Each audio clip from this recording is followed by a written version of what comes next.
Boa noite. Nós vamos dar início ao nosso sarau Luso Brasileiro. Agradecemos a presença de todos os que se encontram aqui nesta noite, abrilhantando este terceiro sarau Luso Brasileiro do Instituto Cultural Português, que também tem a participação das associações que se encontram aqui presente e das pessoas que estão aqui conosco nesta noite. Eu vou passar então a palavra ao professor Dr. Antônio Soares, presidente do Instituto Cultural Português, que vai fazer a abertura do nosso sarau.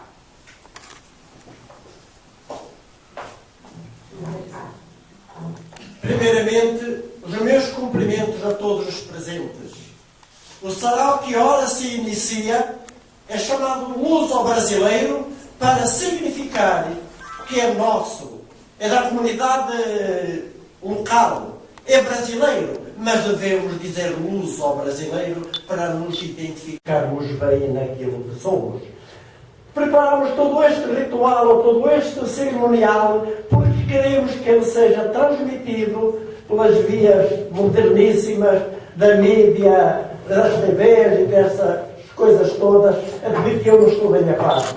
Por isso, é isso que nós queremos fundamentalmente, que seja, portanto, bem apresentado, que promova os seus participantes, as suas obras, as suas atividades culturais e literárias. Aqui estamos presentes e acho que vamos corresponder, dada a preparação que fizemos para que o ato aconteça. Portanto, vamos iniciar o primeiro programa, que será feito por escritor e também poeta Joaquim Montes, que diz que o programa dele talvez se chame Vai, ou mesa de bar, como achar melhor, todos não está bem, desde que seja bem executado. Com a palavra, Joaquim Montes. Boa noite a todos. Uma gravação de um programa de televisão, mesmo que seja televisão web, tem que se buscar formatos que sejam agradáveis, que possam ser bem vistos pelo nosso leitor. Então nós temos aqui um grupo muito selecionado. A acadêmica Maria da Glória, da Academia Rio Grandense de Letras, o meu querido Felipe, da Yellow, a Soninha Porto, a Camille Oliveira, o Edinaldo Silva, ele assina as suas obras, é um muralista, é um pintor muralista, lá do Recife, que chegou por aqui, e que deixou de ser Edinaldo Silva para receber o cognome do seu projeto, que é o projeto Senadanga. É o Senadanga. Sim. Danci Caetano Ramos é uma figura muito especial, com 8 livros publicados. Ela é da região missioneira da Cepa, com uma memória imensa, maravilhosa. O professor Dr. Antônio Felipe Leiva Soares é uma joia rara que nós temos aqui, que é o presidente do Instituto Cultural Português, e que é um homem que é formado em letras, doutor em letras, pela PUC, com tese sobre Fernando Pessoa, com grau 10, pela USP, pela Universidade de São Paulo, também na área de psicologia social. Enfim, eu quis juntar esses naipes todos para que nós pudéssemos, no momento em que a televisão comercial apresenta coisas que aquele leitor, aquele ouvinte, aquele que observa da classe A e B, fica sem opção. Então, o que é que nós queremos? Que nós conversemos num clima assim muito descontraído. Como é que nós vemos determinadas coisas? Por exemplo, nós temos aqui a nossa... Eu sou veterano, tenho 69 anos, a Dancinha é um pouquinho mais moça, mas também é veterana. Ela vai contar um pouco... Conta! Ah, eu sei disso, mas nós estamos brincando. Tá, fala um pouquinho da tua história pra gente. Rapidinho, que eu vou te perguntar. Veio lá da região missioneira, eu sou de um dos 7 povos das missões, estamos Gonzaga, com muito orgulho. Outro orgulho que eu tenho é de ser muito amiga do Joaquim há 50 anos. Aqui, doutor Antônio Soares, que já fez um mimo muito grande para mim, fez uma festa nesse instituto para eu comemorar meus 40 anos de literatura, que na realidade já era um pouco mais, mas para não revelar a minha idade eu deixei assim. E eu tenho 8 livros de poesia publicados, e eu também participo aí, estou vendo um convite em cima dessa mesa, que é uma oficina de psicanálise que eu acabo de fazer, e escrevemos um livro em movimento, junto com mais 7 colegas. Tá, tu vai gostar. Obrigado. Felipe Taiello. Felipe Taiello é uma figura, engenheiro civil, engenheiro eletricista. Já nos conhecemos há 10, 15 anos, ele publica quase todos os anos e é um andarilho do mundo. Então ele tem uma criação literária muito específica. Ele é um repórter literário. Conta pra gente como é essa experiência. Começa viajando. Tá? O importante é, começa muito cedo mesmo, é mais importante que eu digo, é uma coisa que os jovens têm que desenvolver. Leitura, observação e curiosidade. Como dizia a mulher, eu posso sonhar, outro poderá executar. Esta mensagem para a nossa geração. Inclusive, aproveitando o gancho, hoje, um convite no crítico literário, que eu acho um dos melhores críticos literários, eu notei que o meu livro que está acontecendo podia ter um enfoque bem diferente, completamente diferente do que eu tinha imaginado.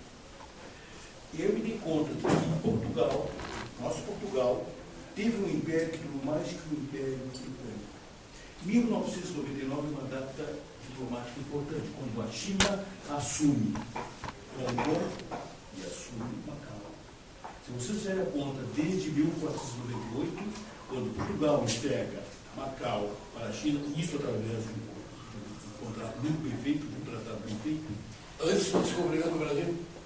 1498. Quando o Vasco da Gama inicia. 2 anos. Veja que interessante. Veja bem, e o interessante é que, por esse tratado, Portugal, até 2027, tem um regime especial. Eu estive há pouco em Macau e é fantástico. No único caso da China, o brasileiro não se sente perdido, porque está tudo escrito em português. É uma regra estabelecida. A legislação, os advogados lá têm que dominar mandarim e português. Certo? Toda a legislação nesse aspecto. Vamos pegar o português. O microfone ele é direcional assim, ó. Tem que falar com ele voltado para a boca. Professor Antônio, aproveitemos essa colocação do Felipe para tu dares alguma conotação literária a este período de descobrimento do Brasil e o que quiseres dizer. Depois nós voltamos, uma coisa bem rápida.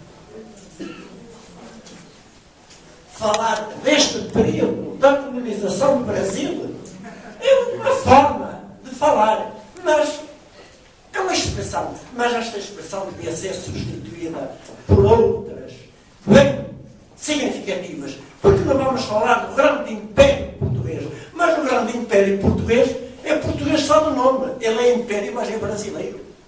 Portugal é um tamanho quase de um município, como é que vai ter uma conotação imperial? O império só não. É precisamente, a língua é portuguesa, mas portuguesa por quê? Ela é luso-brasileira. Ela tem que ter outro nome. A nossa grandeza está tudo nisto. E as viagens que faz o Felipe Taiello, ela desenvolve esplendidamente o tema da viagem, que foi sempre um tema literário, quando escrito por uma pena sublime. O Taiello é escritor. O tema dele é a viagem. E faz isto muito bem, devido ao elemento cultural que ele desencadeia. Mas isto seria um assunto para se explicar muito melhor, que tem a validade inerente, tem, e a qualidade literária tem, nesta perspectiva. Certo.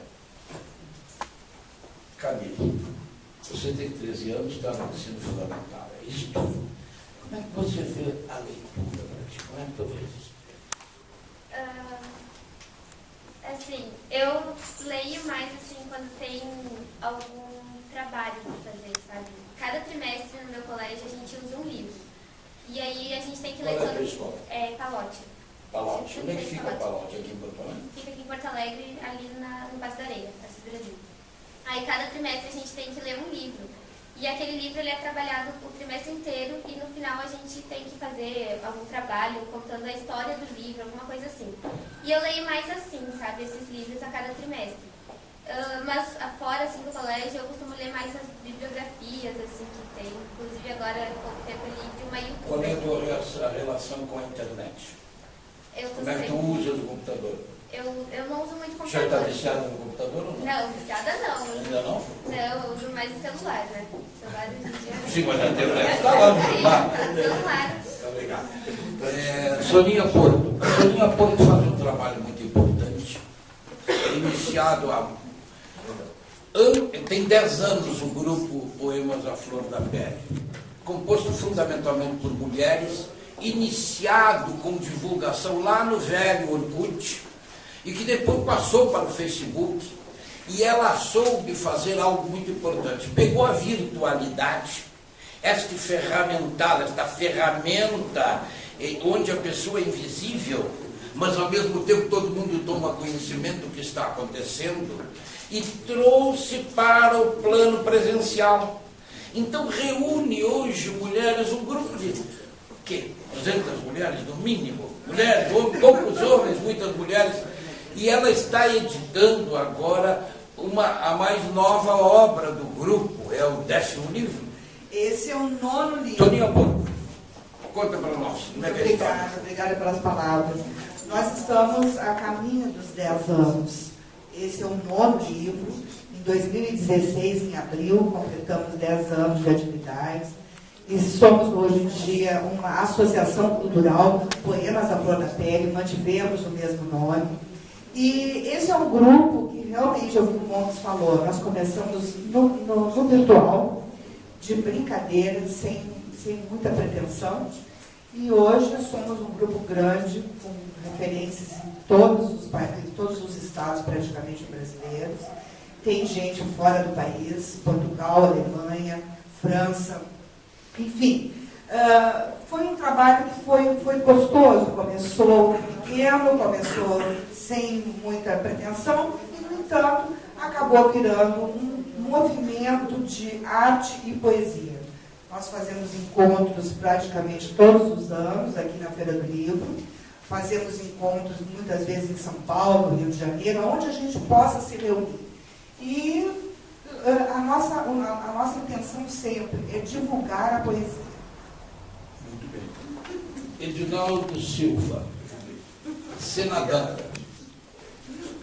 Senadanga vem lá do Recife com a sua experiência, Recife com seus rios maravilhosos, o Beberibe, o Capiberibe que atravessa todo o Recife.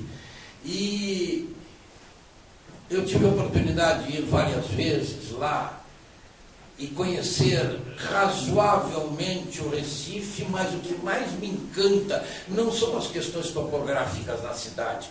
Encanta muito o aspecto topográfico-cultural para o Daiela, eu vejo nos seus arquivos. Eu já fico mais com a dimensão humana.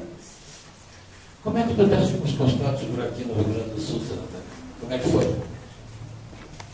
A chegada veio, boa noite a todos, através do ateliê Delira, convite, né? Eu estava na Associação dos Artistas Plásticos Profissionais de Pernambuco, e a Delira foi fazer um passeio, que é artista plástica também, e lançou esse convite. Vim a Porto Alegre, lancei-me como muralista, e desde criança gosto dos murais de Cícero Dias, mas Pernambuco também, e outros muralistas, né? O mexicano Diego Rivera, essa pesquisa da leitura por livros. Há quantos anos tu estás aqui? Aqui 11.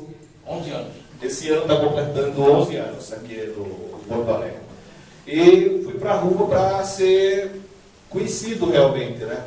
E nessas andanças, o Montes passando, vendo o trabalho produzido por nós, Delira e eu, essa amizade toda com o Aldair Vezon, nosso grande mestre que está em Santa Catarina, na Rádio Pampa, grandes programas divulgando, e nós nos tornamos muralistas de verdade aqui em Porto Alegre. Maria da Glória Jesus de Oliveira. Maria da Glória tem uma história muito bonita que tornou pública quando, na sua posse na Academia Rio Grandense de Letras, ela que vem menina do interior, durante eu não pude ir à tua posse, tu sabes, eu estava impedido, minha mãe doente, que acabou falecendo em 26 de setembro, mas as pessoas ficaram encantadas com a tua história de vida. Promotora pública aposentada, é isto? Quantos anos de serviço público como promotora? Promotora pouco, 6 anos, mas contei o restante de todos. Ah, contou o tempo de serviço e aí sobreveio a aposentadoria. Como foi essa tua experiência de menina do interior que chegou à universidade? Essa é uma parte muito difícil. O que eu contei na minha posse, no meu discurso, foi que a minha primeira profissão foi descascar camarão. Posteriormente, com 5 anos, comecei a descascar camarão. Com 10 anos, Tu és filha de onde? Laguna, Santa Catarina. Laguna. Tu és catarinense. Isso. E aos 10 anos comecei a plantar cebola. De modo que gosto muito de um bom refogado de camarão, de bastante cebola. Me convida, porque eu gosto muito também. Me convide, eu bem quero. Mas e a vida foi me dando oportunidades. Vim para esta capital maravilhosa que me acolheu e aqui eu estudei e fiz faculdade, fiz o concurso, atuei no Ministério Público e depois comecei a escrever e agora tenho 8 livros publicados. Será lançado na feira agora mais um infantil. Como é que surgiu a ideia? Eu percebo que a modalidade literária prevalente na tua construção como escritora é o conto. Como é que surgiu o conto na tua vida? Começou pela crônica e chegou ao conto ou começou contista? Contista, sim. O que é o conto para ti? É contar? É contar uma história que tenha um começo, um meio e um fim. E os personagens? Os personagens vão surgindo na minha cabeça, busco nas histórias do cotidiano. Pode-se fazer um conto somente com um personagem? Sim, com certeza. Kafka é um bom exemplo disso? Pois é. O processo de Kafka é um bom exemplo disso? Então, maravilha. E aí, então, estou aqui. Muito obrigada. Professor Antônio, o senhor vem fazendo um trabalho há muitos anos, eu sou seu macaco de auditório há muitos anos, respeito profundamente a sua cabeça, o seu jeito, o seu modo de ser. O senhor que é um menino nos orientando aqui, principalmente com o apoio fundamental da professora Santinese, tua esposa. Como é que um menino pobre lá de Esposende, no interior de Portugal, se voltou para a questão literária? Você me pergunta como é que um menino pobre lá do norte de Portugal se voltou para as coisas literárias. Sim, é porque no norte de Portugal rigorosamente não era um menino pobre. Porque a gente terras tinha em abundância. Porque as terras não rendiam nada. Quando iniciei a escola, sei lá, tinha muito bem, não é? Mas isso era assim, para jogar futebol à vontade nas ruas largas e nos caminhos largos. Sim, nasci lá, estudei, desenvolvi um trajeto normal e eu não sei porquê o destino me empurrou para estas terras do sul do Brasil. Não tenho razão. Fosse seminarista? Fui seminarista, estudei no seminário, todos os estudos teológicos, claro que no fim, eu já nem sei se acreditava naquilo ou se tinha alguma fé. Isto não significa, não é pecado nenhum, porque uma coisa é a religião, e todas as religiões são boas, porque todas fundam no amor. Outra é o aspecto formal, litúrgico, professoral, doutrinário. Isto é que as religiões falham. Pois ensinarem coisas que não. Contentem-se com a base, com a religião, como nós aprendemos a cultivá-la e a sermos, desde que nascemos com a nossa mãe que nos ensinou a falar e nos ensinou a rezar, a ser religiosos. Depois, com esse aspecto formal, é que estraga tudo, não é? vêm estas coisas das religiões, inquisições, perseguições, etc. Isso é outra coisa. Isso é um aspecto formal. A religião continua na base. No aspecto literário, nota, eu no aspecto literário trouxe isso agora no meu último livro, trouxe muito isto para a poesia. De tal modo que a minha poesia sofreu um grande avanço ou retrocesso, modificando toda a temática, preenchendo-a com estas... No livro matinal, que está usando agora. Exatamente. Não sei se aquilo me vai dar complicação. E o silenciosismo que nasceu lá em Angola? Quem? O silenciosismo. Silenciosismo? O que é o silenciosismo? Sei, nós cultivávamos a poesia em Angola como aqui, em qualquer parte do mundo, formámos um movimento chamado silenciosismo. Não denunciar, não dizer mal de nenhum político, nem nada. Apenas revelar o que se faz. Como eu tenho no meu poema, Dona Ritinha trabalha nas finanças, denunciá-la, que ela atende muito mal o povo. Dona Ritinha é uma nova que está ali, chefe das finanças. É denunciar, revelar, acabar com aquela história. Fizeram-te mal, perseguiram-te, ser portanto bom, religioso, bateram-te na face esquerda, oferece a direita. Não é assim. Ofereceram-te na esquerda, desfaz as duas faces de quem tem. É a única forma religiosa. Agora, quem te amou, ama quem te amou. Porque o que a religião manda, não manda isso de dar a face.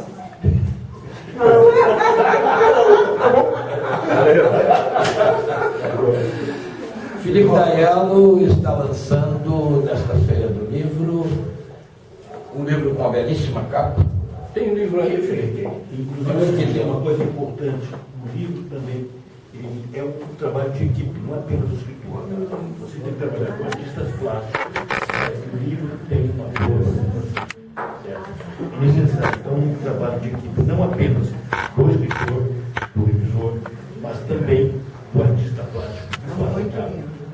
Eu comentava ontem com a Santa, o Antônio e a Narcisa Rodrigues, que é a minha produtora cultural, que é uma pessoa que tem me ajudado muito, tem me dado a visão do produtor, enquanto eu tenho somente a visão do criador, se é que a tenho. E ontem eu dizia ao Antônio que nós precisamos cuidar, pela escaravela, das capas dos livros. Porque um livro, particularmente um livro de poesia, é um objeto estético, é um conjunto estético. Ele não é um livro comum. Vejam o que é o cuidado de quem está experimentado e em contato com editoras de nível. Claro que isso tudo tem investimento. É dinheiro a mais. Quando eu quis fazer no Bula de Remédio, no meu livro de 2005, O Ovo de Colombo, eu quis colocar o UV, que é esta placa plastificada que se põe sobre a gravura. Custava R$1 a mais em cada capa. Continua sendo isso, não é? Para mais. Para mais, é. Então vocês vejam bem, dá um foco aqui, Rossi. Dá um foco aqui, Sérgio, por favor. Vocês vejam os detalhes desta capa. Não é um livro de poemas. Não é um livro que tem que se ter necessariamente um objeto estético. Mas o livro vai para a gôndola. A cabeça do supermercado vai para a vitrine da livraria. Se ele não tiver uma boa imagem, um bom tratamento visual, não adianta. Não interessa ao leitor. Não interessa ao poeta leitor. Eu chamo o poeta autor e o poeta leitor. Aquele que lê poesia, para mim, é o poeta leitor. Então ele já se manda com a capa. É fundamental. Fala para nós um pouquinho sobre as Rodas da Fome. Veja bem, esse livro ele surgiu de uma visita que eu fiz a um cemitério arqueológico de 6.000 anos, quando eu vi na pedra escravada uma forma de uma espiral. Eu fiquei na dúvida, o que significa isso? O que um artista, é um artista plástico, porque ele registrou para a posteridade a sua imaginação. O que ele quis dizer? Depois eu notei que essa espiral tinha várias formas, vários detalhes. E aí eu comecei a imaginar o que ele estaria pensando. E isso surgiu a ideia. O homem se continua ele é eterno pelo seu DNA, pelos seus filhos, pelas suas ideias. Então, esse livro consta que são mais ou menos 16 capítulos. Eu poderia dizer que cada capítulo seria quase uma mini aventura e começa a rolar com o tempo. E eu comecei escrevendo dessa maneira. Lógico, eu estou falando de poder, política, riqueza. Esse era o objetivo inicial. Evidentemente, o palco era a história. Eu passei por Cartago, passei por Roma, passei pelas Cruzadas e passei, inclusive, pela fase áurea do Império Português, que é de 1500 a 1610. E, casualmente, com o convite do meu amigo e excelente crítico literário, eu me dei conta que, sem querer, de uma maneira intuitiva, 3 dos meus capítulos abarcavam o período áureo de Portugal. Se vocês começarem a observar o que Portugal fez, não tinha mais que 1,5 milhão de habitantes. O Brasil naquela época não era nada, era simplesmente um ponto de passagem. Todos os recursos de Portugal tinham que ir para a missão de conquistar o mar, a missão de ir mais além do Boiçador. E é impressionante que eu, inclusive, depois, aos poucos, fui seguindo a saga dos nossos antepassados. Eu passei pela Cidade do Cabo, pela costa da África, inclusive as chamadas aguadas, porque eram locais necessários para conseguir uma boa água, até chegar a Goa e chegar a Coxim. Depois o percurso continua em direção a Singapura e para Macau. E termina em Nagasaki. Se vocês observarem no mapa, o percurso dos nossos antepassados é fantástico. E 3 dos meus capítulos abordam justamente essa fase, tá? Esse período áureo, em que aparecem 3 personagens principais. Eu criei um personagem imaginário, que seria Antônio Mendel Lopo, que é o patriarca. Depois surge um irmão dele bem mais jovem, gestor São Francisco de Assis, jesuíta, e surgiu uma polêmica para mim. O nosso Papa, ele não é Francisco o pobre, ele é Francisco o intrépido, o audaz, o deixa vier, certo? De Portugal. E depois, para nascer o Hit, que eu acabei de descobrir, foi um personagem fantástico. A China referencia apenas 2 ocidentais. O primeiro, Marco Polo, o segundo, Mateu Hit, o nosso brasileiro. Do livro Poemas à Flor da Pele, volume 9, deste grupo dirigido pela Soninha Porto, uma autora que eu peguei a esmo aqui, Cleusa Pereira Silveira, de Bagé, da UERGS, tem um interessante currículo, e peguei um texto aqui bem da poesia da contemporaneidade.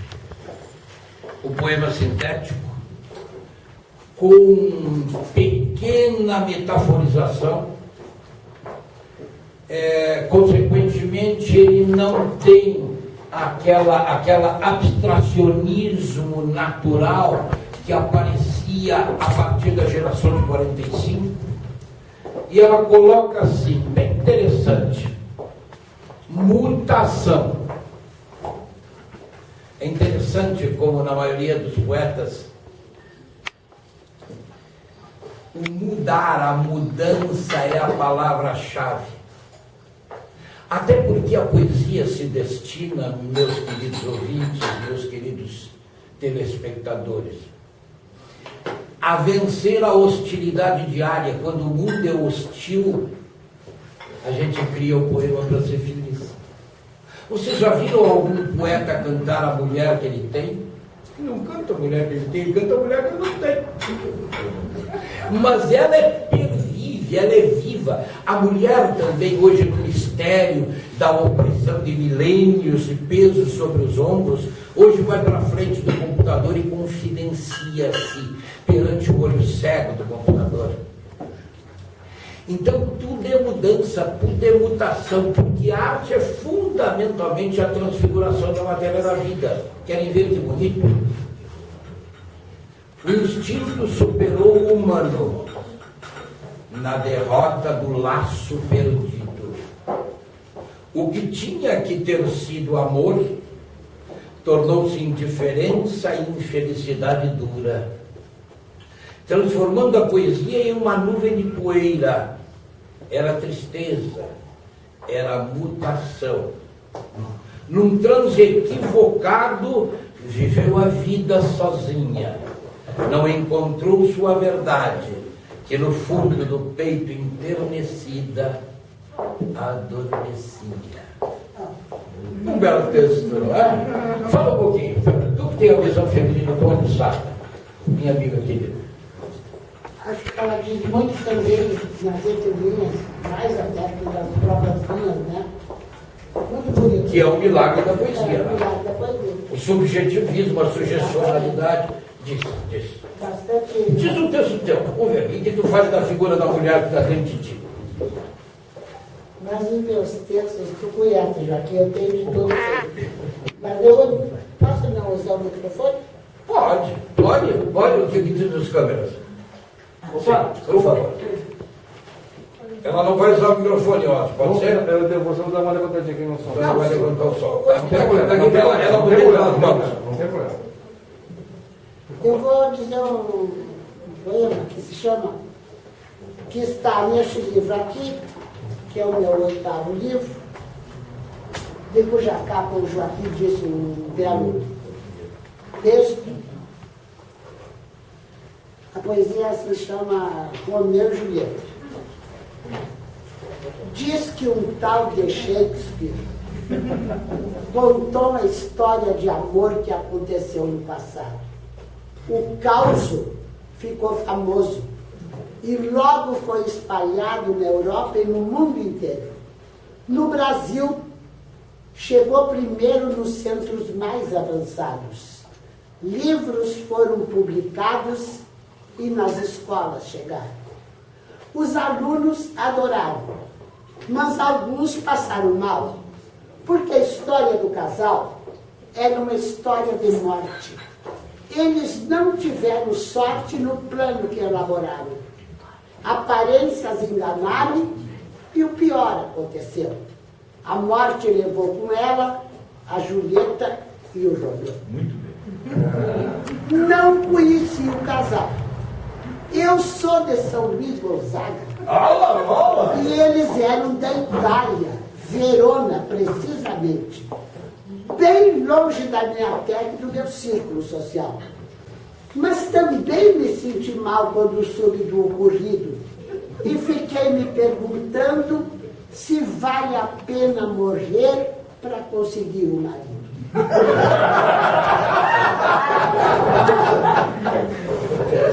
Mas voltemos ao casal das famílias inimigas, Montecchio e Capuleto.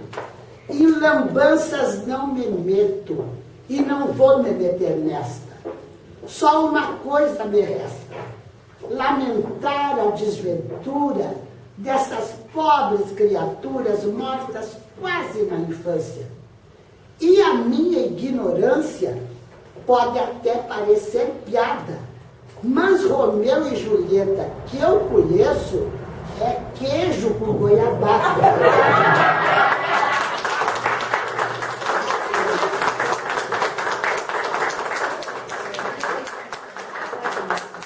Camille, que a poesia, como é que tu vês a poesia, Camille? Como é que tu vês a poesia? Alô? Não, tenta. Como é que tu vês a poesia? A poesia existe. Como é que tu sente a poesia? Assim, eu não sei explicar direito. Você tem 13 anos, se você tivesse 30, possivelmente soubesse, mas nós estamos preocupados porque o telespectador que está lá do outro lado pode ter a tua idade. Tu está no 7º ano do fundamental, não é? Tá. E o que a poesia chegou na tua sala de aula? Eu acho que pelo que eu não lembro, acho que eu já estudei esse ano ainda. Vocês estão vendo? Esta é a minha grande... Venha cá, meu nome. Vem cá. Vem aqui com a gente, fica aqui do lado da Camille. Afinal, você é modelo, tem que estar na vitrine, essa carinha linda que me lembra Anne Frank, no diário de Anne Frank, lá nos tempos duros da ocupação nazista da Europa. Uma figura linda, dá um beijo ali. Bom, então, vocês vejam que dificuldade. Como é que nós, poetas, escritores, músicos, compositores, artistas plásticos, vamos trabalhar a cabeça do nosso ouvinte, leitor, admirador, perscrutador, seja lá o que for? Num mundo onde o que vale é o utilitário o consumismo. Ela tem 13 anos. Se fosse no tempo do Castro Alves, em que não havia televisão, em que não havia rádio, em que os mocinhos se reuniam. Castro Alves morre com 24 anos. Nasceu em 1847 e morreu em 1874. Ele se reunia com Múcio Teixeira, por exemplo, do Partenon Literário, aqui, lá na República de Estudantes, em São Paulo. Lá, o que eles conversavam era o que eles liam. Por exemplo, o professor Fábio Koch, daqui do Rio Grande do Sul, Koppe, ele publicou recentemente, com 2 K-O-P-P-E, parece-me que é essa grafia, ele publicou ainda no tempo do Caderno de Sábado do Correio do Povo, portanto antes de 1979, depois veio Letras de Livros, que o Castro Alves havia escrito o grande poema Navio Negreiro, inspirado no poeta alemão Heine. E que ele pegara a historieta de Heine do proletariado lá na Europa extremamente pobre, que é o mesmo período que vem para cá os alemães morrendo de fome em 1824, para ocupar aqui a Barra do Rio dos Sinos, porque havia fome lá. Então, estes vinham dentro dos navios. Sabe o que o Koppe diz?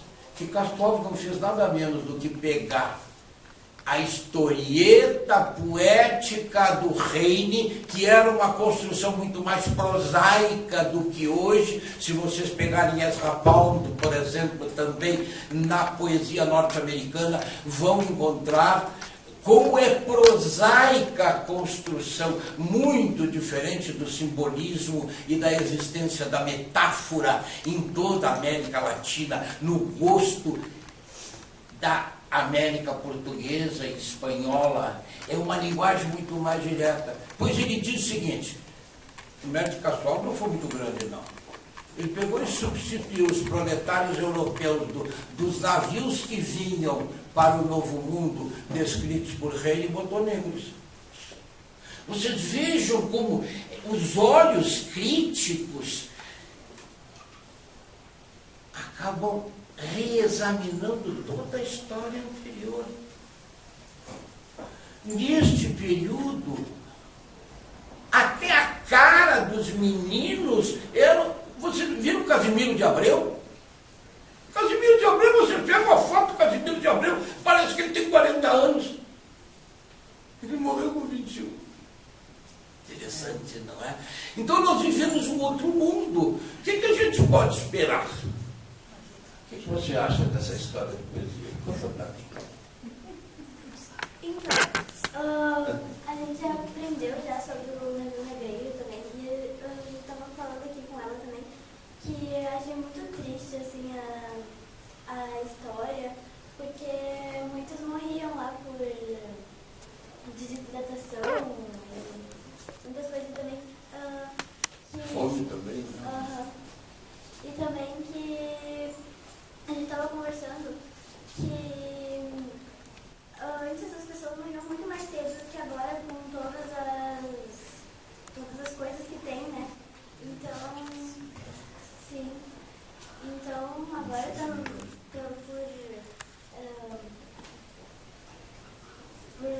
por médicos, assim, as pessoas estão vivendo muito mais do que antes. Então... É verdade. Por que tu queres ser modelo? Bom, eu sempre tive um sonho, desde pequena. museu, tudo é arte, assim. Então, foi desse sonho que eu, até agora, eu quero ser também, porque eu acho muito legal. E é legal, muito legal trabalhar com isso e por isso. Mas você já tem experiência? Já gravou alguma coisa? Sim, eu fiz vários testes e aí teve um que eu passei, só que era para experimentação de roupas, e um que eu ainda não tenho a resposta, que eles vão responder agora no final de outubro. E está nos teus planos, por exemplo, ser artista de teatro ou de TV? Sim, eu sempre, nesse meio assim, sonhei com isso. E tu, Gabi? Eu sempre quis ser modelo também, inclusive eu fiz alguns trabalhos, mas o que eu acho mais interessante é ser atriz, sabe? Acho que foi quando deu a novela Caminho das Índias, acho que em 2009, eu comecei a me interessar mais pelas novelas e eu comecei a achar mais interessante os personagens, assim, eu pegava umas roupas e saía dançando, assim. Eu achava muito legal. Aquela menina do Caminho das Índias é uma expressão muito bonita, não é? O que tu achaste do personagem da Miranda? Lá no Caminho das Índias? Não me lembro quem ele era. Não mas lembra? Não lembro. E o Lima Duarte, aquele curiosão? Quem tu acha? O Lima Duarte. Eu lembro mais da Jade, que você... Aí, a Jade, personagem, menina. Eu também, eu sempre me maquiava, eu pegava o lenço da minha mãe, eu vestia, começava a dançar, tinha até o CD da Caminho das Índias. Jorge Peixoto. Jorge Peixoto, você tem sido, eu sempre tenho dito que no universo da Casa do Poeta, que eu acompanho há 42 anos, e tu és meu afilhado na Casa do Poeta rio-grandense no início da década de 90, apesar de ter sido meu amigo já muito antes, tu tens sido uma das expressões da oralidade da Casa do Poeta rio-grandense, agradeço a tua presença, e eu gostaria que tu dissesse um verso onde tu pudesses falar sobre esta inquietação do social. Não precisa falar alto, o microfone é direcional. Jorge Peixoto, da Casa do Poeta Rio Grande. Tudo bom? Boa noite a todos. Na condição de vice-presidente da Casa do Poeta Rio Grande, agregando aqui esse espaço literário, cultural, recitarei um poema original.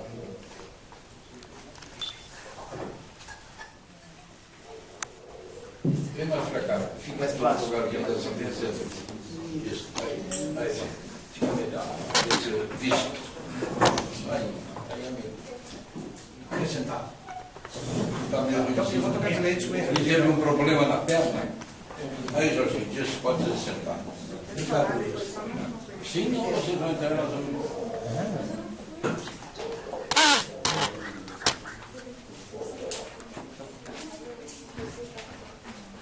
A inventiva. A inventiva e a emoção feitos de poemas. Cristalinos, negros, prospero essência. Colunir a linguagem, vários aspectos, alegre, paradoxos, erros e motivos. Motivos fascinantes e alucinantes, convicção poética. O desdobramento do processo se alicerça um dia. A dor é o jeitinho calado, dói no peito a ausência metida. Dizia Fernando Pessoa, tudo vale a pena, se a alma não é pequena. Bom verso em Eurônios, adormecidos, Deus e demônios de outras vidas, resgatam nesta poemas libertos. Estou lúcido de minha morte no amanhã, metáfora do espírito em outro plano. Construir a vida não é fácil, destruí-la pode ser agora. Nubo a bola de cristal dos lobos, homens do circo na magia. O amor doce, trevas e luzes, somos exatos no oráculo da vida. Obrigado, Jorge. Ainda um pouquinho de poesia com a nossa queridíssima diretora nacional do Poemas A Flor da Pele. Bem, eu gostaria de fazer um comentário a respeito das meninas que gostam de TV, que gostam de novela, querem ser modelos. Agora, dia 30, está sendo aberta a 61ª Feira do Livro, e o nosso querido Dilan Camargo será o patrono dessa feira, e ele é o cara que começou escrevendo contos, crônicas, jornaizinhos, músicas, etc., mas hoje em dia ele é conhecido como o autor dos pequenos, o autor infantil. E ele está dedicando a sua vida para criar e aumentar, fazer a nossa geração criar o gosto pela leitura, que é muito difícil. Mas isso eu atribuo. As escolas ainda não se prepararam. As professoras ainda não se prepararam. Nós temos um evento em Bento Gonçalves, que é Poesia na Escola. Há 25 anos eles trabalham. E ainda é difícil. Então, é um trabalho árduo. Assim como trabalhar a poesia, também é árduo. Então, eu quero deixar esse recado para pensarem sobre isso. Vamos rever as coisas, vamos rever as formas como a gente lida com a arte, com a cultura, naquela mesmice, sempre na mesmice. Essa gurizada, que é novidade. E a Poemas está trabalhando para as novidades. Dia 31, agora, 18 horas, no Memorial do Rio Grande do Sul. Estão todos convidados, 18 horas, um coquetel, com o lançamento da nossa antologia Poemas da Flor da Pele. Estou no Facebook, quem quiser me procure, Soninha Porto, conversemos sobre poesia, falemos poesia. Espero a todos, muito obrigada pela atenção. As Rodas da Fortuna, Felipe Daiello estará conosco lá dia 6 de novembro. 6 de novembro, 18 horas, e vai trabalhar num painel Como Seguir as Rodas da Fortuna, com a participação tua e do Paulo Flávio Leduro, não é? Que é o teu editor da AGE. O Paulo Leduro é editor, amigo e conselheiro. Inclusive, nós discutimos muito como está no livro. Para vocês terem uma ideia, Rodas da Fortuna eu levei 4 meses escrevendo. E levei 4 meses preparando a edição, junto com a equipe dele, os desenhistas, os artistas plásticos, fazendo a diagramação, até conseguirmos, e foi considerado realmente um dos livros mais bonitos desse ano feito pela AGE. E a AGE, inclusive, é uma editora que prestigia autores gaúchos. É outro problema que nós temos. Inclusive, as escolas devem escolher para as suas leituras dos seus livros autores brasileiros de preferência e os gaúchos com pequena prioridade, certo? Nós estamos muito mais próximos de uma realidade do que muitos artistas de fora que escrevem por uma realidade completamente diferente da nossa e com uma outra ideia, uma outra maneira de pensar que não é a nossa. Inclusive, isso é importante, eu parabenizar a minha amiga aqui, que conseguiu motivar 60 pessoas ou 70 pessoas, é muito difícil. Inclusive, eu digo que no Rio Grande do Sul temos mais de 70 grupos que trabalham com arte e literatura. Um não ajuda o outro. É impressionante, digamos assim, as brigas, as picuinhas que existem entre os gaúchos. Certo? Eu tenho trabalhado bastante, tanto nas escolas, divulgando autores de leitura, trabalhando na Semana de Literatura, e inclusive nós homenageando sempre autores gaúchos. Este ano nós homenageamos no Tribunal de União Mário Quintana, e para o ano que vem será com a Cília Esquivel. Muito obrigado, Felipe Daiello. A nossa querida Dancy Caetano Ramos, eu não gosto do termo poetisa, me parece que envelheceu o termo poetisa. Poeta, hoje é um substantivo comum de dois. A poeta Dancy Ramos está lançando Veraneio no dia 5 de 11 às 18 horas na Feira do Livro. Nós estamos encaminhando para o final deste momento sobre a minha orientação. E eu gostaria de que o Senadanga, como artista intuitivo, muralista, dissesse para nós como é chegar frente ao muro onde tem um cliente que quer fazer uma construção, como, por exemplo, como é que foi a construção daquele mural do Convento das Carmelitas? Conta para nós. Estamos encaminhando para o final. A conversa vai prosseguir, né? Mas eu estou agradecendo desde já a todos, telespectadores e amigos que nos ouvem. Mural das Carmelitas, uma extraordinária obra de arte, a maior obra, mas Gomes falou sobre o que significa. É um desafio a tela em branco. Aquele muro, há mais de 30 anos, castigado pelo vandalismo, e há 8 anos nós estamos ali. São 350 metros lineares por 4. Dá mais de 1000 metros quadrados. E a ideia da primeira ideia era fazer um lago sobre Porto Alegre, em frente a Lime Silva. O lago da Loureiro da Silva, fazer com que as pessoas refletissem sobre 5.000 anos, é a fundação do primeiro Carmelo, Monte Carmelo, por isso Carmelo, o profeta Elias, Israel. E aquele muro em branco, Delira, Edinaldo, Projeto Senadanga, as irmãs dando toda aquela ideia dos livros, como a gente compor aquilo ali, mas é um desafio a tela em branco. Se vocês passarem, vocês vão ver alguns pontos faltam restauração devido ao que eu já citei antes. O vandalismo de uma cidade que pouco a pouco está perdendo sua identidade de uma capital do Rio Grande do Sul por conta dessas pessoas que não entendem e talvez queiram criar uma nova linguagem pictórica. O impressionismo foi criado por as pessoas que ficavam, iam à praça, comer sanduíche, etc. e tal, tomar um vinho, mas é uma linguagem e das mais raras do mundo, o impressionismo. Mas a pichação não é. Muito bom. Obrigado. Nós temos no nosso meio, depois de 13 anos fora, em Minas Gerais, a rio-grandina Darcila Rodrigues. Minha amiga pessoal, minha afilhada na Casa do Poeta Rio-Grandense, em 1992, e que traz uma bagagem muito interessante nesses 13 anos em Minas Gerais.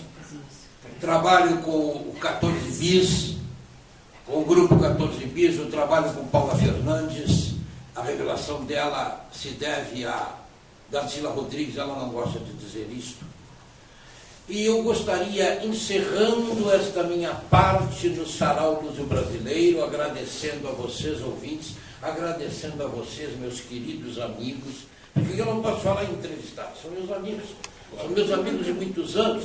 Nós, como diz o gaúcho, renguemos da mesma pata. Então, que ela encerrasse para nós, fazendo um briefing ao mesmo tempo uma avaliação do que ela viu e ouviu aqui. Enfim, palavra com Darcila Rodrigues. Boa noite. Sarau, ele começou no século XII, se não me engano, na França. E o significado de sarau é reunião que acontece ao entardecer. As pessoas se reuniam para falarem sobre... Século XII? Falarem e discutirem sobre suas questões de vida, suas necessidades culturais, suas criações, seus pensamentos. E para as meninas que não conseguiram ainda, um dia com certeza vão definir o que é poesia, meninas, isso que nós estamos fazendo é poesia. Na medida que nós conseguimos, através das nossas intervenções, observações, pensamentos, sentimentos, materializar isso e transformar em uma arte, mesmo que ela não seja arte escrita, nós estamos fazendo poesia. Então, muito bacana ter vocês acompanhando o Sarau dos Brasileiros, a iniciativa do Instituto Cultural Português, porque é de vocês que nós precisamos. Nós iniciamos um projeto em Monks, que chama Oficina do Verso, que é uma página na internet que também, com o apoio do Instituto Cultural Português, está se transformando num programa para a PVE. E desde já, nós já convidamos todos vocês a participarem da página Oficina do Verso com as suas artes, com os seus pensamentos e principalmente com as suas interlocuções, para que a gente crie no nosso programa, na TVE também, e dê espaço, porque o nosso programa também é para dar espaços para nós criadores, para escritores, pintores, artistas e pensadores. A interlocução. A interlocução, sendo como... Ele me interrompeu. Sim, mas é importante que eu te interrompa. Que a interlocução... Porque isso é a interlocução. A interlocução é o nosso principal objetivo. Porque através da interlocução, como diz um texto que eu escrevi por conta dessa página, a interlocução fertiliza assim a palavra. Eu não sei se vocês perceberam que nós, no país do futebol, no país dos modelos, no país dos grandes formatos importados do que seria perfil de um vencedor, existe fome de cultura e fome de leitura. Então, eu gostaria que todos nós fôssemos para casa hoje pensando nisso. No país do futebol existe fome de leitura e fome de cultura. Eu queria saber se eu posso encerrar chamando o Antônio Bica ou se o Joaquim Montes quer falar mais alguma coisa. Não, eu acho que nós estamos no Rio Grande do Sul. No Rio Grande do Sul, a pilcha gaúcha é traje preferencial e de honra. Só o Rio Grande do Sul tem a pilcha gaúcha, porque é a homenagem ao cordão umbilical metido no campo, a lei é de minha autoria, quando deputado estadual. Com isso, nós temos a preferencialidade da pilcha sobre toda outra vestimenta. A nosso traje de honra não é de gala, como a imprensa tem tratado aí. É traje preferencial e de honra. A pilcha é para mostrar que se não tivesse havido o gaúcho primitivo, que acabou tornando suscetível de apreciação econômica pela coroa do império, graças às cabeças de gado, às 500 cabeças de gado de 1628, na fundação de São Nicolau, no período jesuítico, nós não teríamos hoje, e não havíamos chegado no século XIX ao charque, e os olhos da coroa para o Rio Grande do Sul, os olhos da coroa que ficavam somente para as Minas Gerais, inicialmente pela rapina do pau-brasil, mas...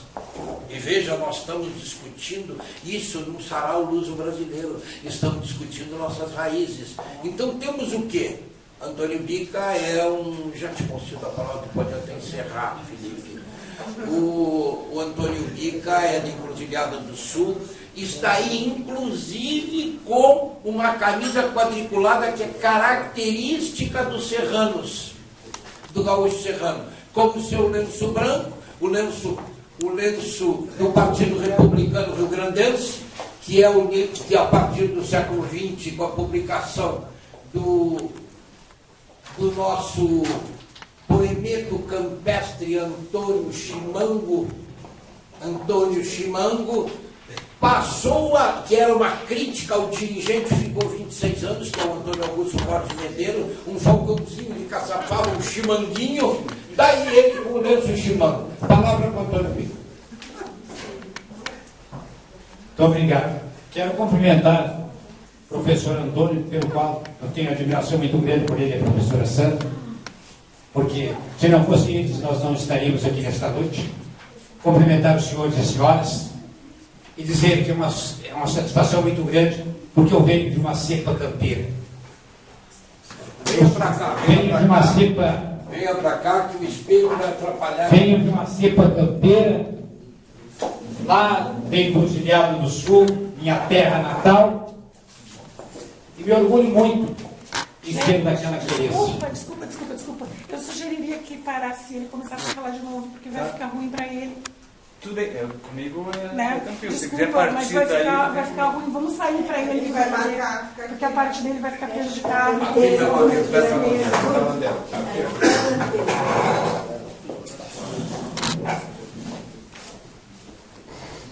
Como eu dizia aos senhores, me sinto muito honrado nesta noite de estar aqui.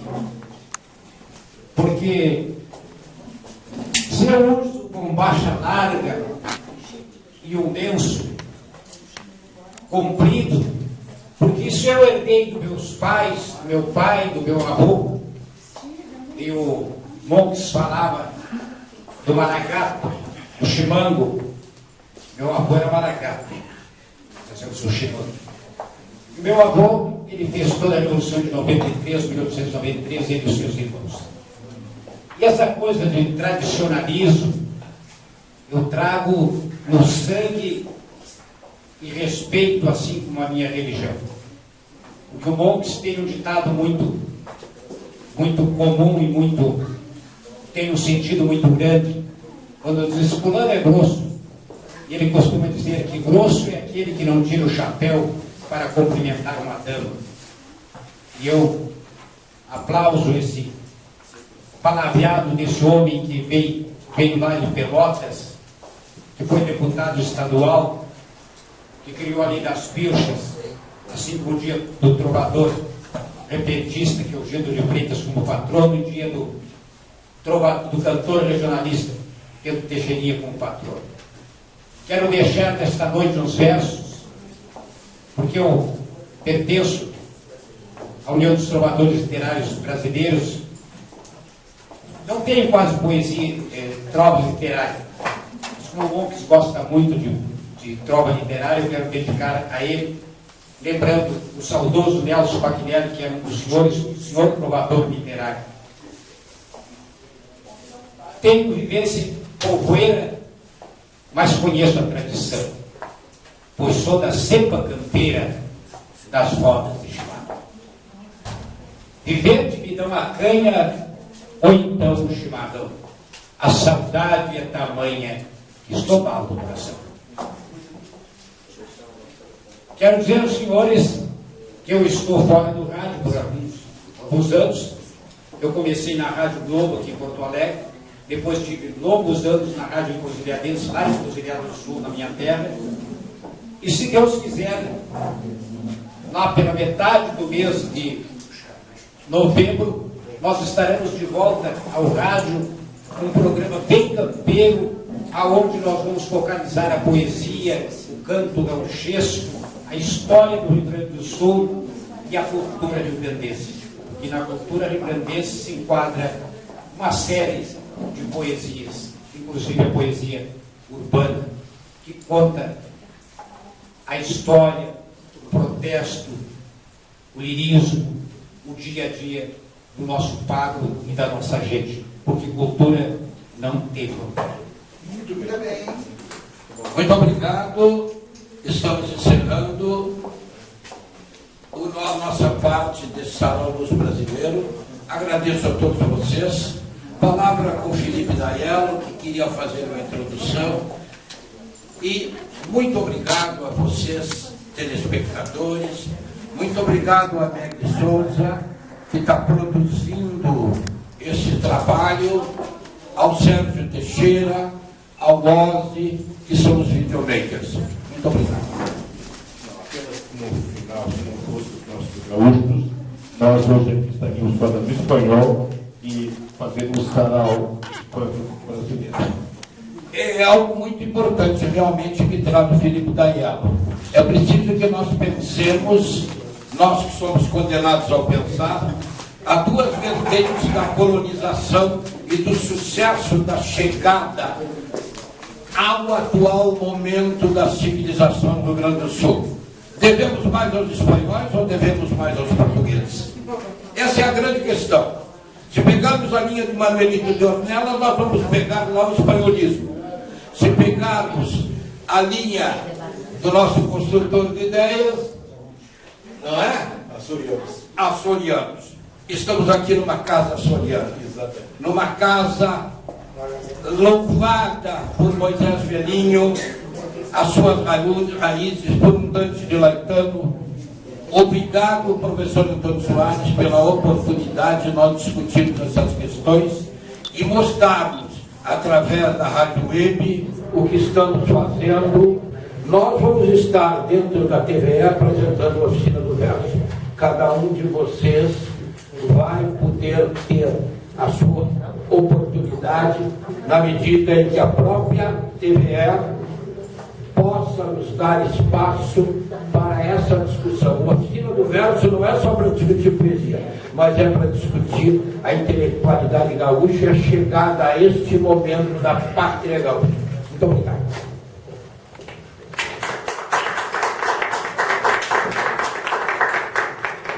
Gostaria de agradecer ao Lucas por ter coordenado esse trabalho agora no início deste sarau até o presente momento. Ainda nos faltam aqui ouvirmos o Cântico Negro do Jaime Cates, que está escrito, e temos ainda o Adroaldo Barbosa e a nossa amiga Heloísa Poraza, do Instituto Cultural Português. Então, eu vou passar a palavra ao Jaime Cates com o Cântico Negro. Eu só quero dizer assim, ó, obrigado pela... Agora aqui a bateria da câmera tomou bem nesse momento. Nós conseguimos captar o programa que era o primeiro momento, né? Sim. Todos temos nossos valores, tá? Pena que eu não posso gravar agora. Podemos continuar gravando, né? E, então nós vamos agora ouvir o Jaime Cates. Eu gostaria, como o tema terminou mostrando o gaúcho em si e a nossa traíra, eu gostaria de declamar, substituir o Cântico Negro pelo poema de Aparício Silva Rilo, intitulado Oração e Contra-Oração ao Negrinho do Pastoreio, que diz: Negrinho do Pastoreio, afilhado da Senhora, Mãe de Deus, nosso Senhor, não te vejo nem te escuto nesse sem fim cordeluto que se chama escuridão, mas os teus olhos, negrinho, percebem meus movimentos e os teus ouvidos atentos recolhem minha oração. Negrinho, no que eu bote a mão nos pila dessa tropiada de abril, vou comprar 7 velas na venda do Jeromil e vou acender todas elas, cada vela no moerão, e esperarei 7 dias pela tua intercessão, porque eu ando precisado da tua ajuda, negrinho. Tu te lembra da Maria que eu carreguei na garupa lá por volta de dezembro do ano que já passou? Pode ser que tu nem lembre, mas eu nunca me deslembro da China boba Maria que o mascate carregou. Que o mascate carregou. Eu não tenho raiva dela, pois não vi que essa chinoca sempre foi meio boboca, muito fácil de levar. Meu avô sempre dizia que mulher não se perdoa, mas eu tenho alma boa, se esquecer e perdoar. Eu não tenho raiva dela, tenho raiva desse fera que, com parada de carrancho, mentiroso e pacholão, se aproveitou da minha ausência para carregar com a Maria no rumo de outra querência. Sabe Deus para que rincão? É a Maria que eu procuro, negrinho, já meio falho de fé. Sim, que sendo piá, pouco entende de mulheres que se vão ao Deus dará. Faz, porém, o que puderes por esse rabo de saia, que por sinal é tocaia da tua santa madrinha, madrinha dos que não a têm, tocaia ao menos o nome, porque é Maria também. Vou acender 7 velas, cada vela no moerão, e esperarei 7 dias pela tua intercessão. Mas se no 7º dia a China boba Maria não voltar pelo seu pé, nunca mais, negrinho maula, te darei quenência ou fé. Vou acender 7 velas, cada vela num leão, e esperarei 7 dias pela tua intercessão. Mas se no 7º dia a China boba Maria não cruzar esta cancela, onde sob a 7ª vela brilhar a 7ª luz, juro por tua madrinha, cravo a faca na bainha no arremedo de uma cruz. Mudo de nome, negrinho, se esse arremedo de cruz não for cruz da cova rasa, nos 7 palmos de chão, onde as tuas 7 velas vão servir de sentinela para esse mascate ladrão.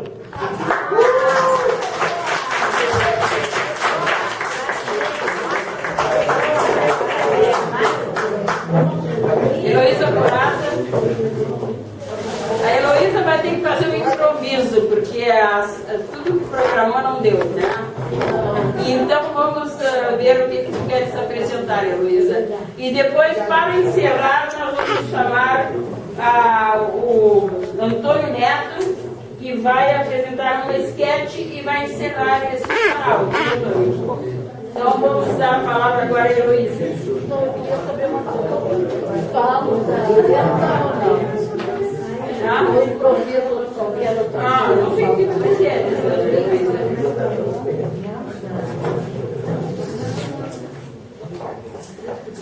Dentro da temática gaúcha, né?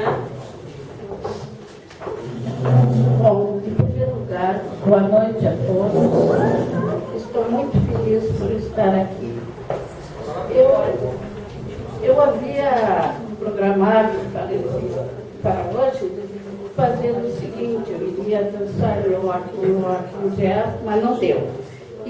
Mas eu vou falar da lenda do Birici, lenda urbana do Birici. A lenda do Birici é de uma bela índia, cujo nome significa no linguajar dos indígenas locais a bela serena flor da tarde. O Birici, formosa jovem indígena, onde seus sentimentos verdadeiros, desde Curumim, eram dirigidos ao jovem líder indígena, Abaeté, e cujo o porte atlético o destacava dos demais. O Birici nutria em segredo o grande amor que embalava os seus sonhos e os seus mais íntimos desejos. Certo dia, seu grande amor foi escolhido para ser o chefe guerreiro dos Tupi-Mirins. E o Birici, então, resolveu declarar seu amor pelo índio, pois achou ter chegado o momento certo. Grande chefe, estou aqui para dizer que te amo. Quero ser tua esposa, passar a vida ao teu lado. Ele então respondeu: tu não és a única a declarar teu amor por mim, o Birici. Outra índia apresentou-se como tua pretendente. Aí, eu vou resumir a história sem ler. Aí aconteceu que o líder guerreiro, não sabendo o que fazer, pois tinha 2 pretendentes, e ele não sabia qual escolher. Então o que ele fez? Pediu ajuda aos anciões, que resolveram então fazer o seguinte: vamos fazer um torneio, um concurso de arco e flecha. Aquela que ganhar será tua esposa, mas o concurso será só entre as 2 pretendentes. Bom, encheu de gente, os índios Tupi-Mirins, tudo, vendo aquela disputa. Porém, o que aconteceu? Minha gente, a nossa querida Oberici, tanto que amava aquele homem, que estava tremendo e não sabia como dominar aquela euforia de participar daquele concurso. Então, ela tremia, e sendo assim, ela não conseguiu seu intento. A outra concorrente era pura calmaria e foi sempre no alvo e ganhou o concurso. O Birici saiu triste, perdeu a razão, caminhou por outras paragens, subiu num lugar alto e então o Birici chorou tanto que de suas lágrimas o riacho se fez. E é essa a história da Oberici. E esse riacho, sabe onde é que era? No Passo da Areia. Hoje, nosso Passo de Areia. É essa a história.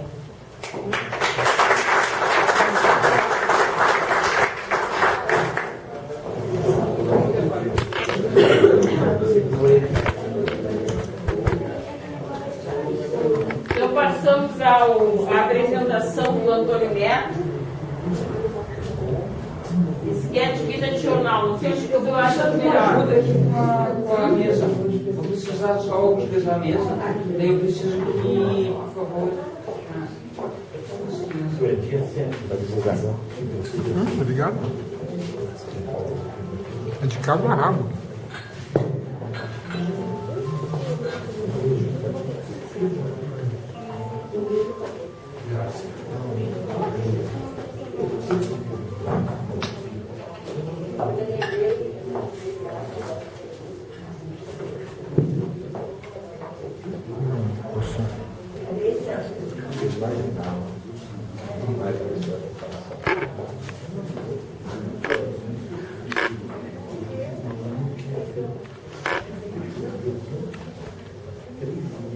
Mas é o seguinte, enquanto ele se prepara, eu quero dizer aos nossos convidados dessa noite, que se encontram conosco, que nós estamos este ano na Feira do Livro, trazendo uma sócia do Instituto Cultural Português, que durante muitos anos trabalhou no início do meu trabalho, quando eu fui presidente do Instituto.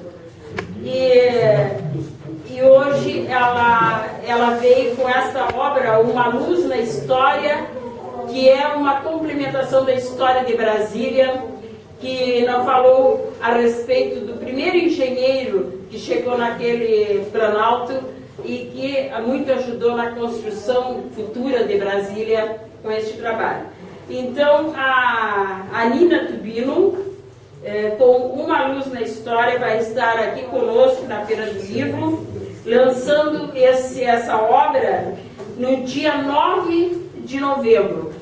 Ela lança Uma Luz na História na Praça de Autógrafos, às 15 horas, no dia 9 de novembro. Eu tenho aqui os convites, quem quiser, por exemplo, ficar com o convite, eu posso depois passar. E no dia 5 de novembro, ela vai participar de uma mesa redonda com outros historiadores, também na Feira do Livro, no Santander Cultural, na Sala Oeste do Santander Cultural, no dia 5 de novembro, às 14h30. Então, ela vai ter a oportunidade de apresentar essa obra a quem desejar conhecê-la, no dia 5 de novembro, na Feira do Livro. E às 14h30, no Santander Cultural, na Sala Oeste. E também aqui no Instituto Cultural Português, nós vamos oferecer um momento de confraternização com jantar, aquele jantar que nós costumamos realizar aqui no Instituto Cultural Português, no dia 10 de novembro. No dia 10 de novembro, às 20 horas, teremos aqui um jantar, em que a Nina Tubino vai estar conosco, os sócios do Instituto, a Academia Literária Feminina do Rio Grande do Sul e a Academia Alnurs, que foi fundada pela Nina, a Academia de Letras dos municípios do Rio Grande do Sul. Então, no dia 10, às 20 horas, teremos esse jantar conosco. E agora, para complementar, este é o terceiro sarau. Teremos um quarto em novembro.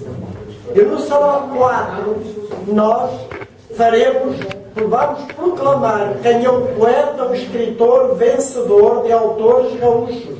Entregaremos um prémio de R$1.500 ao melhor texto e entregaremos um certificado de autor e escritor aos que atingirem uma classificação numa escala de 0 a 10, que atingirem de 7,1 até 9,4. E ao que atingir a maior classificação, a partir de 9,5, será proclamado, receberá o prémio Autor Luso-Brasileiro. É o primeiro prémio que se estabelece com este título integral ou referindo-se à comunidade luso-brasileira. Vamos para o próximo sábado. É sempre na última terça-feira do mês. É a última terça-feira do mês.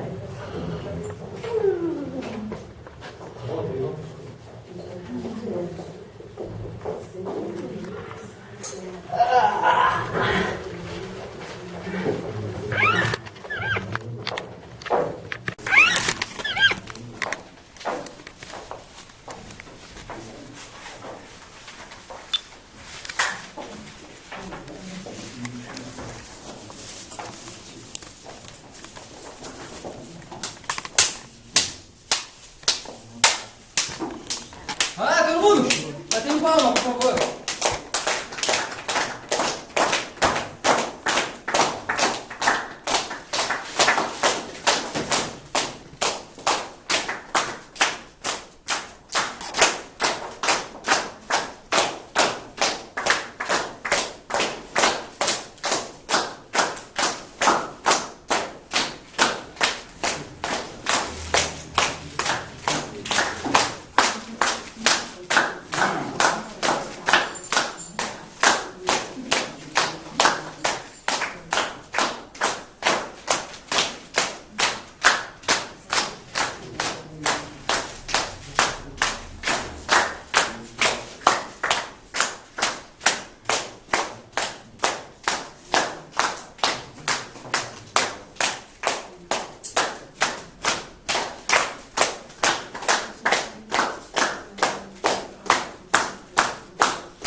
Eu sou jornaleiro.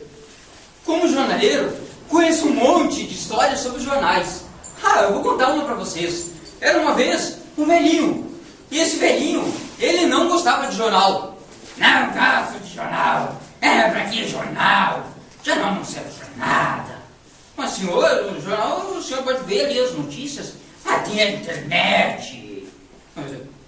As notícias que estão ali na internet, todas elas saem aqui no jornal. Não gosto de jornal. Eu prefiro ficar escutando meu rádio de pilha. O seu rádio de pilha também. As notícias que passam ali estão lá no jornal. Não gosto de jornal, não gosto. Eu prefiro ver minha TV, então. Também a mesma coisa, tudo acontece. Não quero saber. Eu vou lá para minha casa assistir a minha televisão. E ele foi para sua casa assistir a sua televisão. Ele ficou lá assistindo a televisão, tranquilo, a televisão ali na sua frente, mas ele não contava com algo. Ele não contava que chegaria ali o entregador de jornais. Jornal!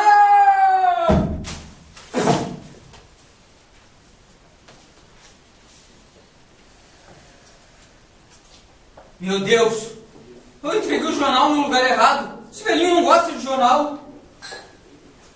Senhor? Senhor? Senhor?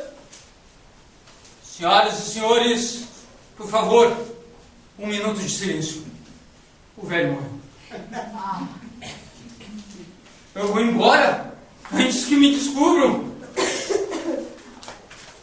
Tchau, pessoal.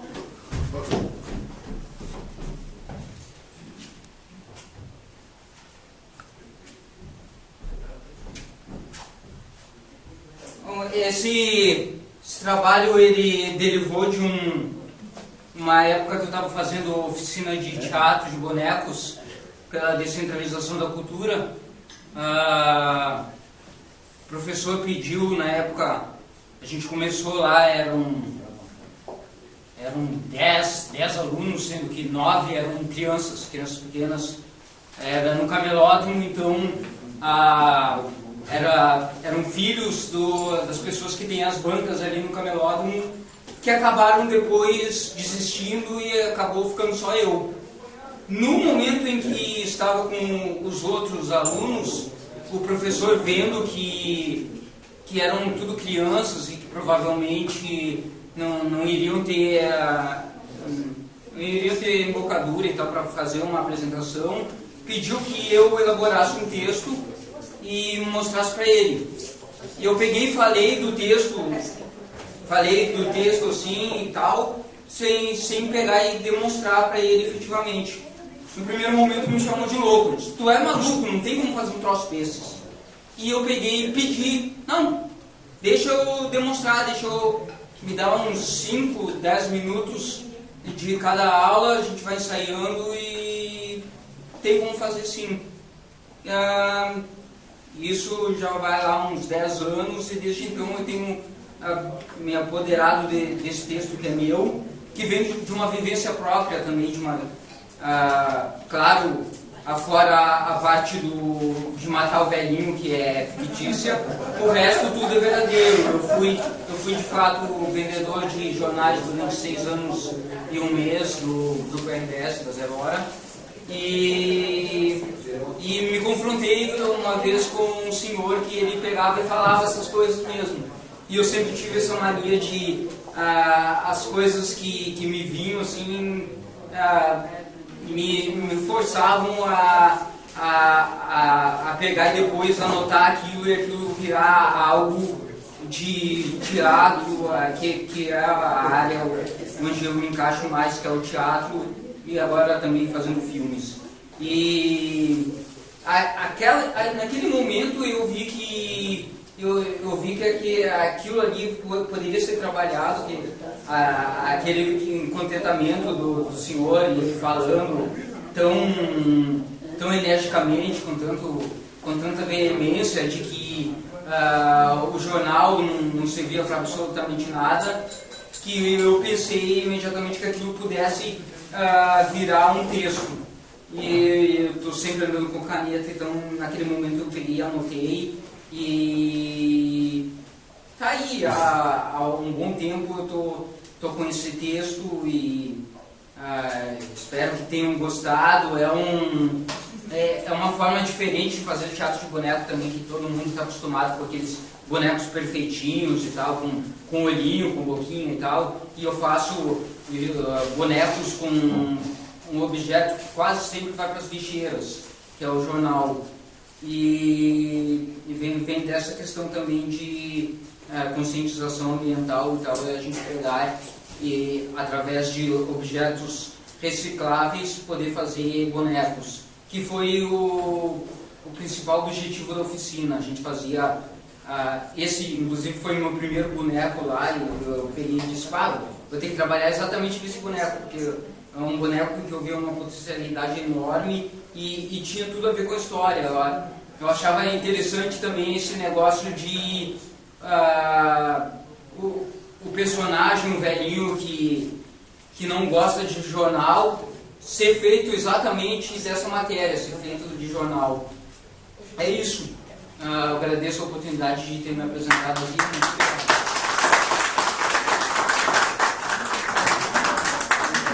Muito obrigado. Era isso. Encerra, querido, Chegamos à conclusão. Acho que todos ficaram satisfeitos. Quem atuou, atuou muito bem. E quem assistiu, acho que ficou contente. E espero que retornem na próxima sessão. E os que nesta vez não atuaram, possam atuar na próxima. Tomando parte, principalmente, na mesa conversas com o Joaquim Mongos, com autores. Acho que foi tudo muito bom. Agradecemos a presença e então até à próxima. E muito obrigado.